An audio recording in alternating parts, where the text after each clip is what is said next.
तो स्वागत है आप सभी का आपके अपने चैनल एस क्लासेस में। आशा करता हूँ आप लोग अच्छे होंगे और अच्छे से अपनी उत्तर प्रदेश पुलिस परीक्षा 2024 जो री एग्ज़ाम 23 अगस्त से लगा हुआ है उसकी तैयारी कर रहे होंगे। उसी तैयारी को और धार देने के लिए हम लोग हिंदी के प्रैक्टिस लगातार करा रहे हैं और सामान्य जीके जीएस की भी प्रैक्टिस करा रहे हैं। अगर आप लोगों ने प्रैक्टिस ना की हो तो हमारे चैनल पर जाकर आप जितने भी प्रैक्टिस सेट हमने कराए हैं उनसे अपनी तैयारी को परख सकते हैं। चलिए देर ना करते हुए हम अपने प्रश्नों की ओर चलते हैं। हिंदी का ये प्रैक्टिस सेट नंबर 11 लेकर आए हैं जो आपके लिए बहुत ही महत्वपूर्ण साबित होगा। चलिए हम हिंदी के पहले प्रश्न की ओर चलते हैं। पहला प्रश्न हमारा देखिए क्या पूछ रहा है। 39 नंबर से प्रश्न की शुरुआत हो रही है। तो पहला प्रश्न देखिए पूछ रहा है हिंदी में, इनमें से किस छंद में प्रथम व अंतिम शब्द समान होता है? किसमें समान होता है? क्या छप्पा होगा, कुंडलिया होगा, इंद्र वज्रा होगा या उपजाति होगी? तो इसका ठीक आंसर क्या हो जाएगा? 39 का ठीक आंसर हमारा क्या होगा? इसका आंसर आप लोग फटाफट दीजिए। तो 39 का ठीक आंसर हमारा हो जाएगा ऑप्शन नंबर बी वाला ठीक होता है, कुंडलियाँ। कौन सा होगा? कुंडलिया, जिसका प्रथम और अंतिम शब्द क्या होता है? समान होता है कुंडलियों का। चलिए अगले प्रश्न, प्रश्न नंबर 40 की ओर चलते हैं। देखिए प्रश्न नंबर 40 क्या पूछ रहा है। पूर्ण अकर्मक के कितने भेद हैं? पूर्ण अकर्मक के कितने भेद हैं? तो 40 का ठीक आंसर क्या हो जाएगा? पूर्ण अकर्मक जो है उसके कितने भेद होते हैं? तो उसके दो भेद होते हैं। ऑप्शन नंबर ए वाला ठीक हो जाएगा। प्रश्न नंबर 41 पर चलते हैं। देखिए प्रश्न नंबर 41 पूछ रहा है, इनमें से कौन सा शब्द भाववाचक संज्ञा नहीं है? देखिए आप लोगों को यहाँ पर नहीं है और है, ये बहुत ध्यानपूर्वक पढ़ना, क्योंकि प्रश्न यहीं से एक दो प्रश्न हर स्टूडेंट्स के जो पेपर होता है उसमें यहीं से गलत होते हैं। हाँ को नहीं पढ़ लेते हैं, नहीं को हाँ पढ़ लेते हैं, जिससे प्रश्न गलत हो जाता है। चलिए 41 नंबर प्रश्न में पूछा कौन भाववाचक संज्ञा नहीं है, कौन सा नहीं होगा? तो इसका ठीक आंसर क्या हो जाएगा? देखिए ऑप्शन हमारे क्या क्या हैं। 41 का ठीक आंसर क्या हो जाएगा? देखिए मनाही, विद्युता, सोना या खुशी। तो 41 का ठीक आंसर हमारा क्या होगा? 41 का ठीक आंसर हमारा हो जाएगा ऑप्शन नंबर कौन सा होगा? सोना, सी वाला ठीक हो जाएगा ऑप्शन। सोना जो है वो भाववाचक संज्ञा नहीं है, ये द्रव्यवाचक संज्ञा। कैसी है? द्रव्यवाचक। चलिए अगले प्रश्न पे चलते हैं। 42 नंबर देखिए, 42 नंबर में क्या पूछ रहा है। कर जाते हो व्यथा, भार लघु बार बार, कर कंज बढ़कर, पंक्ति में कौन सा अलंकार है? तो इस पंक्ति में कौन सा अलंकार होगा? 42 का ठीक आंसर क्या हो जाएगा? जल्दी। तो इसमें क्या होगा? रूपक अलंकार। कौन सा हो जाएगा? रूपक अलंकार। ठीक है। चलिए अगले प्रश्न पे चलते हैं। प्रश्न नंबर 43 पे। प्रश्न नंबर 43 देखिए, संभवतः वह लिखता हो, संभवतः वह लिखता हो, इस वाक्य में कौन सा काल है? इसका काल पहचानना है। तो 43 का ठीक आंसर क्या होगा हमारा? 43 का ठीक आंसर हो जाएगा ऑप्शन नंबर डी, संभावना। देखिए संभवता का मतलब क्या है? संभावना व्यक्त कर रहा है तो संभाव्य हो जाएगा। और लिखता हो, लिख रहा है इस समय, तो वर्तमान हो जाएगा, संभाव्य वर्तमान। ऑप्शन नंबर डी ठीक हो जाएगा। अगले प्रश्न, प्रश्न नंबर 44 देखिए। 44 में क्या पूछ रहा है। जटिल का विलोम होगा। जटिल का विलोम क्या होगा? तो इसका ठीक आंसर क्या हो जाएगा हमारा? जटिल का विलोम पूछा है तो इसका ठीक आंसर क्या हो जाएगा? सरल हो जाएगा, ऑप्शन नंबर सी वाला ठीक हो जाएगा। चलिए प्रश्न नंबर 45 पे चलते हैं। प्रश्न नंबर देखिए 45 पूछा है हमारा, थोक का पर्यायवाची है। थोक का पर्यायवाची पूछा है तो थोक का पर्यायवाची क्या होगा? तो 45 का ठीक आंसर हमारा क्या हो जाएगा? थोक का पर्यायवाची होता है पार, या क्या हो जाएगा? पार या किक। ऑप्शन नंबर डी वाला ठीक हो जाएगा।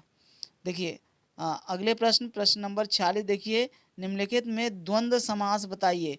किसमें द्वंद्व समास है? शोकाकुल, सर्वोत्तम, वीर पुरुष या पाप पुण्य में? तो 46 का ठीक आंसर क्या होगा हमारा? 46 का ठीक आंसर हो जाएगा हमारा पाप और पुण्य। ऑप्शन नंबर डी वाला ठीक हो जाएगा। चलिए प्रश्न नंबर 47 पे चलते हैं। देखिए प्रश्न नंबर 47 क्या पूछ रहा है। दिए गए शब्द युग्म के सही अर्थ भेद का चयन कीजिए। अमित और अमित, इसका सही अर्थ क्या होगा? तो 47 का ठीक आंसर क्या हो जाएगा हमारा? 47 का ठीक आंसर हमारा, आंसर फटाफट दीजिए। तो 47 का क्या आंसर हो जाएगा हमारा? 47 का आंसर हो जाएगा। देखिए अमित माने होता है बहुत, अमित माने बहुत, और अमित माने क्या होता है? शत्रु। तो ऑप्शन नंबर बी वाला ठीक हो जाएगा। चलिए अगले प्रश्न, प्रश्न नंबर 48 पे चलते हैं। निम्नलिखित में से सही वर्तनी होगी। कौन सा शब्द की सही वर्तनी है? तो 48 का ठीक आंसर क्या हो जाएगा हमारा? 48 में कौन सा सही है? आनुषांगिक वाला, अनुषंगिक या आनुषंगिक या आनुषांगिक। तो इसमें ठीक आंसर क्या हो जाएगा हमारा ऑप्शन नंबर ए वाला ठीक हो जाएगा, आनुषांगिक। इसकी वर्तनी जो है वो शुद्ध है। चलिए प्रश्न नंबर 49 की ओर चलते हैं। वीरों का कैसा हो बसंत, वीरों का कैसा हो बसंत में किस रस की सृष्टि हुई है, यानी कौन सा रस इसमें उत्पन्न हुआ है। क्या वीर रस, अद्भुत रस, श्रृंगार रस या विभत्स रस, कौन सा रस होगा। तो 49 का ठीक आंसर क्या हो जाएगा हमारा, इसमें वीरों का कैसा हो बसंत में वीर रस है, ऑप्शन नंबर ए वाला ठीक हो जाएगा। ठीक है। और श्रृंगार रस को क्या बोलते हैं आपको पता है, रसों का राजा किसे बोला जाता है, श्रृंगार रस को बोला जाता है रसों का राजा भी बोलते हैं। ठीक है। चलिए अगले प्रश्न, प्रश्न नंबर 50 देखिए। 50 में क्या पूछ रहा है, साधारण वाक्य के अंत में किस विराम चिन्ह का प्रयोग होता है। जो साधारण वाक्य होते हैं उनके एंड में, जो अंत में कौन सा विराम चिन्ह का प्रयोग होता है। तो 50 का ठीक आंसर क्या हो जाएगा हमारा, 50 का ठीक आंसर हो जाएगा पूर्ण विराम, ऑप्शन नंबर ए वाला ठीक हो जाएगा। चलिए प्रश्न नंबर 51 पर चलते हैं। प्रश्न नंबर 51 देखिए क्या पूछ रहा है, नीचे दिए गए विकल्पों में से तद्भव शब्द का चयन कीजिए। तद्भव शब्द कौन सा है, तो इनमें कौन सा हो जाएगा, बैंक, मुंह, मर्म या प्रलाप। तद्भव शब्द कौन सा हो जाएगा, 51 का ठीक आंसर हमारा कौन सा होगा, फटाफट आंसर दीजिए। तो 51 का ठीक आंसर क्या हो जाएगा हमारा, बी वाला हो जाएगा, मुंह। कौन सा, मुंह जो होगा वो तद्भव शब्द है। चलिए प्रश्न नंबर 52 पर चलते हैं। दिए गए शब्द युग्म के सही अर्थ भेद का चयन करना है। कोड़ी और कौड़ी, कोड़ी का अर्थ क्या होता है और कौड़ी का अर्थ क्या होता है। तो 52 का ठीक आंसर क्या होगा हमारा, देखिए कोड़ी, कोड़ी माने क्या होता है, कोड़ी माने होता है 20, और कौड़ी, कौड़ी का मतलब घोंघा आदि का घर। एक कौड़ी होती है तो घोंघा का घर होता है, और कौड़ी, कोड़ी का मतलब क्या होता है 20। तो ऑप्शन नंबर बी वाला ठीक हो जाएगा। चलिए प्रश्न नंबर 53 पे चलते हैं। प्रश्न नंबर 53 देखिए, कट जाना मुहावरे का अर्थ क्या होगा। कट जाना मुहावरे का अर्थ क्या होगा, शर्मिंदा होना, विभाजित होना, टुकड़ों में बंटना या आंखें चुराना। कौन सा ठीक हो जाएगा, तो 53 का ठीक आंसर क्या हो जाएगा, कट जाने का मतलब होता है आंखें चुराना, यानी किसी से अलग हो जाना या दूर होना, वही होता है कट जाना कि यार तुम तो हमारे रास्ते से कट गए, यानी दूर हो गए या अलग चले गए। चलिए अगले प्रश्न, प्रश्न नंबर 54 में देखिए क्या पूछ रहा है, कोई और कुछ का प्रयोग इनमें से किस सर्वनाम में किया जाता है। कोई और कौन सा कुछ, ये दो शब्द हैं, इनका प्रयोग किस सर्वनाम में किया जाता है। संबंधवाचक सर्वनाम, अनिश्चयवाचक, निश्चयवाचक या निजवाचक। तो कौन सा ठीक हो जाएगा, 54 का ठीक आंसर हमारा हो जाएगा अनिश्चयवाचक सर्वनाम, ऑप्शन नंबर सी वाला ठीक हो जाएगा। चलिए प्रश्न नंबर 55 देखिए, कवि शब्द किस शब्द का एक वचन है। कवि जो शब्द है वो किसका एक वचन है, तो किसका एक वचन होगा, कवि वृंद का होगा, कवि लोक का होगा, कवि समूह या कवि दल।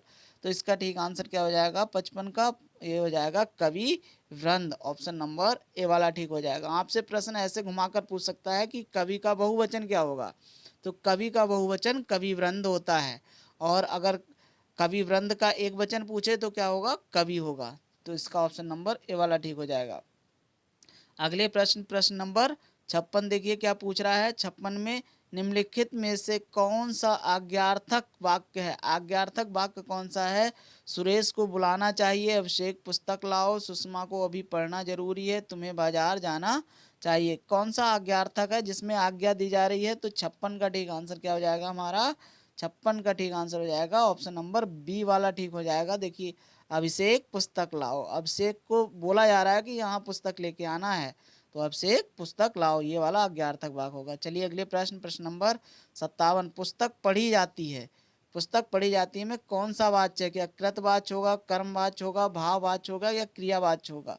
तो कौन सा ठीक आंसर हो जाएगा 57 का आंसर नंबर बी वाला ठीक हो जाएगा, कर्मवाच्य। कौन सा, इसमें कर्म करा जा रहा है, नहीं पुस्तक को क्या करा जा रहा है, पढ़ा जा रहा है, तो ये कर्मवाच्य होगी।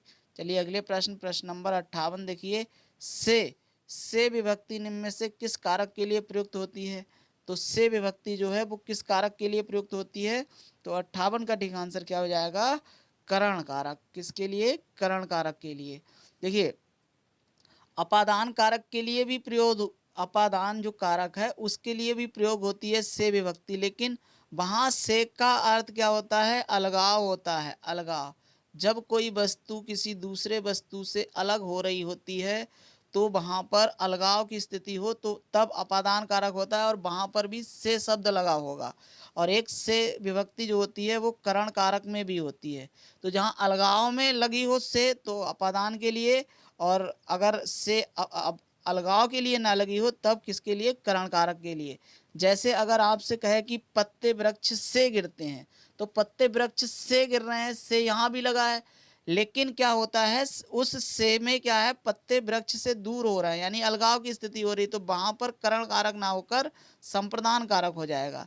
इसी तरह से हिमालय से नदी निकलती है, तो हिमालय से नदी दूर जा रही है, अलगाव हो रहा है, तो वहां पर कौन सा कारक हो जाएगा, तो वहां पर अपादान कारक हो जाएगा। और अगर अलगाव नहीं होगा उससे होगा तब करण कारक होगा। तो इसका ऑप्शन नंबर सी वाला ठीक हो जाएगा, क्योंकि यहाँ पर अपादान कारक ऑप्शन में नहीं है। चलिए प्रश्न नंबर क्या हो गया हमारा 58। 58 के बाद प्रश्न नंबर 59 की तरफ चलते हैं। प्रश्न नंबर 59 देखिए, प्रस्तुत प्रश्न में अनेकार्थी शब्द दिया गया है, एक अर्थ शब्द के साथ ही लिखा हुआ है, दूसरा अर्थ बताना है। जैसे द्रोण का अर्थ कौआ भी होता है, एक अर्थ और कौन सा होगा, क्या तात होगा, दहर होगा, दोना होगा या धारा होगा। तो 59 का ठीक आंसर क्या हो जाएगा हमारा, 59 का ठीक आंसर हो जाएगा ऑप्शन नंबर डी वाला धारा। द्रोण का एक अर्थ कौआ और दूसरा अर्थ क्या होगा, धारा भी होगा। चलिए अगले प्रश्न, प्रश्न नंबर 60 देखिए, इनमें से स्त्रीलिंग शब्द कौन सा है, सहयोग, भूमिका, संस्कार, योगदान, कौन सा स्त्रीलिंग शब्द है, पहचानना है आपको। तो इसका ठीक आंसर क्या होगा, देखिए आपने सहयोग अच्छा दिया या अच्छी दी होती है, तो सहयोग अच्छा होता है तो ये तो पुल्लिंग हो गया। और भूमिका आपकी अच्छी होती है, अच्छा होता है, तो कहते नहीं आपने बहुत अच्छी भूमिका निभाई है, तो अच्छी होगा तो भूमिका कैसी होगी, स्त्रीलिंग हो जाएगा। संस्कार अच्छा होता है या संस्कार अच्छे होते हैं, तो संस्कार अच्छा होता है। और योगदान भी अच्छा होता है, तो इसका ठीक आंसर क्या हो जाएगा, ऑप्शन नंबर बी वाला ठीक हो जाएगा। चलिए अगले प्रश्न, प्रश्न नंबर 61 देखिए, 25 रुपये दीजिए, विशेषण पहचाने, कौन सा विशेषण है इसमें, क्या क्रमवाचक है, निश्चित संख्यावाचक है, समुदायवाचक है या आवृत्तिवाचक है। तो 61 का ठीक आंसर क्या हो जाएगा हमारा, 61 का ठीक आंसर क्या होगा, तो ये क्या है, निश्चित संख्यावाचक है, यानी एक संख्या बता दी गई है 25 रुपये, तो वो 25 रुपये क्या है, एक निश्चित संख्या है, तो ये निश्चित संख्यावाचक विशेषण हो जाएगा, ऑप्शन नंबर सी ठीक हो जाएगा। अगले प्रश्न, प्रश्न नंबर 62 में देखिए, यार अला वाह किस प्रकार के व्यंजन हैं, कैसे हैं, क्या ऊष्म है, अंतस्थ है, स्पर्श है या अयोग वाह है। तो कैसे हैं, तो 62 का ठीक आंसर क्या हो जाएगा हमारा, ये अंतस्थ व्यंजन कहलाते हैं, या राव ला वाह कैसे कहलाते हैं, अंतस्थ व्यंजन। और ऊष्म व्यंजन कौन से होते हैं, जिन व्यंजन को बोलते समय शरीर में गर्मी उत्पन्न होती है उन्हें ऊष्म व्यंजन कहते हैं। जैसे सा शा शा, ये सभी हार, सा सा शा और हा, ये सभी क्या है, ऊष्म व्यंजन होते हैं। चलिए अगले प्रश्न, प्रश्न नंबर 63 देखिए, व्रज हिंदी भाषा की उपभाषा के अंतर्गत आती है, यानी जो ब्रज जो बोली है वो हिंदी की कौन सी उपभाषा के अंतर्गत आती है, पहाड़ी, पश्चिमी, पूर्वी या राजस्थानी। तो 63 का ठीक आंसर क्या हो जाएगा, ये पश्चिमी हिंदी के अंतर्गत आती है, ऑप्शन नंबर सी वाला ठीक हो जाएगा। चलिए प्रश्न नंबर 64 की ओर चलते हैं, इनमें से कौन सा वाक्य संदेहवाचक है, संदेहवाचक वाक्य कौन सा होगा, दयाशंकर शिवपुर में रहता है, राजेंद्र आलमपुर में रहता है, शायद सुरेंद्र इगतपुरी में रहता है, क्या शंकर रामनगर में रहता है। तो कौन सा किसमें संदेह है, तो 64 का ठीक आंसर क्या हो जाएगा, संदेह में सी वाले ऑप्शन में है, शायद सुरेंद्र इगतपुरी में रहता है, तो ऑप्शन नंबर सी वाला इसका ठीक आंसर हो जाएगा। अगले प्रश्न, प्रश्न नंबर 62 देखिए, वसंत पराग, बसंत पराग, चैत्र मास, ऋतु, श्राव आदि को समझाने वाला शब्द कौन सा होगा। तो इसका ठीक आंसर क्या हो जाएगा, तो कौन सा शब्द इनको सबको क्या करेगा, समझाने वाला शब्द होगा। 65 का ठीक आंसर क्या हो जाएगा, इन सबको मधु, मधु के द्वारा हम समझा सकते हैं, इनका सबका अर्थ क्या हो जाएगा, मधु। चलिए अगले प्रश्न, प्रश्न नंबर 66, कम बोलने वाले, कम बोलने वाला क्या कहलाता है, एक शब्द बताना है, मितभाषी कहलाता है, मृदभाषी, बहुभाषी या अभाषी। तो कम बोलने वाले को क्या कहते हैं, 66 का ठीक आंसर हमारा क्या हो जाएगा, मितभाषी बोलते हैं, क्या बोलते हैं, मितभाषी। तो ऑप्शन नंबर ए वाला ठीक हो जाएगा। अगले प्रश्न, प्रश्न नंबर देखिए 67, स्वच्छ, स्वच्छ शब्द का पर्यायवाची शब्द बताना है, इसका पर्यायवाची बताना है।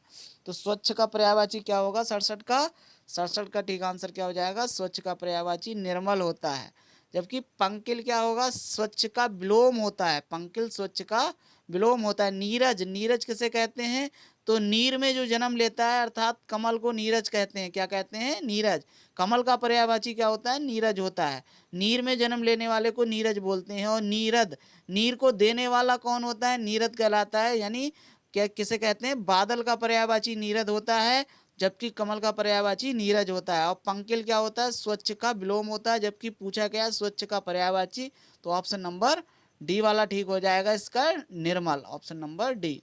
चलिए अगले प्रश्न, प्रश्न नंबर 68, मतैक्य किस संधि का उदाहरण है, तो मतैक्य किस संधि का उदाहरण होगा, 68 का ठीक आंसर क्या हो जाएगा हमारा, ये वृद्धि संधि है, ऑप्शन नंबर सी वाला ठीक हो जाएगा। अगले प्रश्न, प्रश्न नंबर देखिए 69, कितनी नावों में कितनी बार के रचनाकार कौन है, कितनी नावों में कितनी बार के रचनाकार कौन है, तो इसका ठीक आंसर क्या हो जाएगा हमारा, 69 का ठीक आंसर हो जाएगा ऑप्शन नंबर ए वाला ठीक हो जाएगा, अज्ञेय। अज्ञेय, और आपको एक हम क्वेश्चन दे रहे हैं, अज्ञेय का पूरा नाम बताना है आपको, पूरा नाम कमेंट में आप लोग आंसर दे सकते हैं, अज्ञेय जी का पूर्ण नाम क्या है। चलिए अगले प्रश्न, प्रश्न नंबर 70 देखिए, बात बोलोगी के रचनाकार, बात बोलेगी की रचनाकार कौन है, शमशेर बहादुर सिंह, कुंवर नारायण सिंह, सूर्यकांत त्रिपाठी निराला या रघुवीर साय। तो ठीक आंसर क्या हो जाएगा 70 का ठीक आंसर हो जाएगा Shamsher Bahadur Singh, option number A वाला ठीक हो जाएगा। देखिए एक गद्यांश दिया हुआ है और 70 के बाद 71 से लेकर 75 तक जितने प्रश्न है वो इस गद्यांश को पढ़कर ही हमें देना है, इसलिए गद्यांश को दोस्तों ध्यान पूर्वक पढ़ेंगे। गद्यांश को अगर क्वेश्चन नहीं आ रहा तो दोबारा एक बार देख लेंगे और फिर प्रश्नों के उत्तर देंगे, जिससे कि हमें प्रश्नों के हल जो देने में आसानी हो जाए। चलिए गद्यांश को पढ़ते हैं। देखिए क्या पूछ रहा है, पहला क्या दे रहा है, असली शत्रु तो घृणा और क्रोध हैं, जिनसे हमें लड़ना है, उन्हें हराना है, इस पर विजय पानी है, यह है हमारे असली पक्के शत्रु, बाकी तो सब नकली ही समझो, फर्जी ही मानो उनको, ये तो हमारे जीवन में जीवन के हर मोड़ पर आते जाते रहेंगे, हर कहीं टकरा जाएंगे, यह भी सच है, स्वाभाविक है कि हम सब अच्छे मित्रों की तलाश में रहते हैं, पर यह भी सच है कि प्रायः मित्र तो मिलते नहीं हैं, हाँ शत्रु जरूर आ पहुंचते हैं। मैं अक्सर मजाक में कहता हूं कि यदि आप स्वार्थी बनना चाहते हो तो आपको अपने अलावा दूसरों का ध्यान रखना शुरू करना पड़ेगा। परोपकारी बने, बिना आपके स्वार्थ पूरा होने से रहा। आप अपने घर का ध्यान देना है तो दूसरों पर ध्यान देने लगी, अपनी चिंता करनी है तो दूसरों की चिंता करने लगो, उनकी सेवा करो, उनकी मदद पर खड़े रहो, मित्र बनाते चलो, तब यदि आपको कभी भी जरूरत होगी, कोई संकट आप पर आ ही गया तो समझिए आपके चारों ओर मित्र खड़े होंगे हर तरह की दिक्कत को हल करने के लिए। लेकिन यदि आपने दूसरों का ध्यान नहीं रखा तो आप नुकसान में ही होंगे। निस्वार्थ प्यार ही सच्चे मित्र जुटाता है।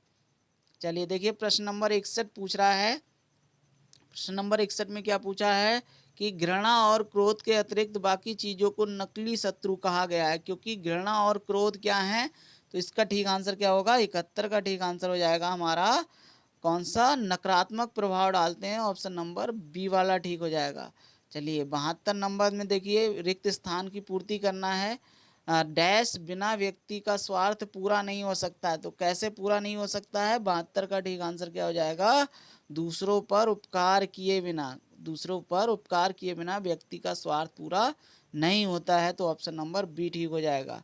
73 पे चलते हैं। देखिए गद्यांश के अनुसार कौन सा कथन सही नहीं है, कौन सा कथन सही नहीं है, सच्चे मित्र जोड़ने चाहिए, घृणा और क्रोध को त्यागना होगा, दूसरों की चिंता करनी होगी, केवल अपना ध्यान रखना होगा, तो ये डी वाला ही गलत हो जाएगा हमारा, दूसरों की केवल अपना ख्याल रखना चाहिए ऐसा नहीं होता है, तो यही गलत हो जाएगा हमारा ऑप्शन नंबर डी।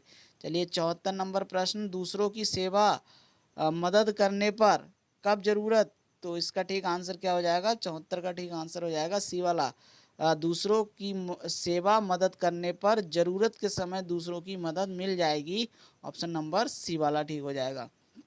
ये रहा हमारा क्लास का लास्ट प्रश्न। अगर आपको क्लास अच्छी लगी हो तो वीडियो को लाइक कर दें, चैनल सब्सक्राइब ना किया हो तो चैनल को भी सब्सक्राइब कर दें, जिससे कि आपको आने वाले समय में वीडियो की नोटिफिकेशन मिल सके और आप अच्छे से तैयारी कर सकें। चलिए लास्ट प्रश्न को चलते हैं। जीवन में किसकी तलाश रहती है? तो जीवन में किसकी तलाश रहती है? तो 75 का ठीक आंसर क्या हो जाएगा? भले दोस्तों की। ऑप्शन नंबर बी वाला ठीक हो जाएगा। इस तरह से हमारी क्लास समाप्त होती है। क्लास अच्छी लगी हो तो वीडियो को शेयर भी कर दें अपने दोस्तों के साथ। इसी के साथ जय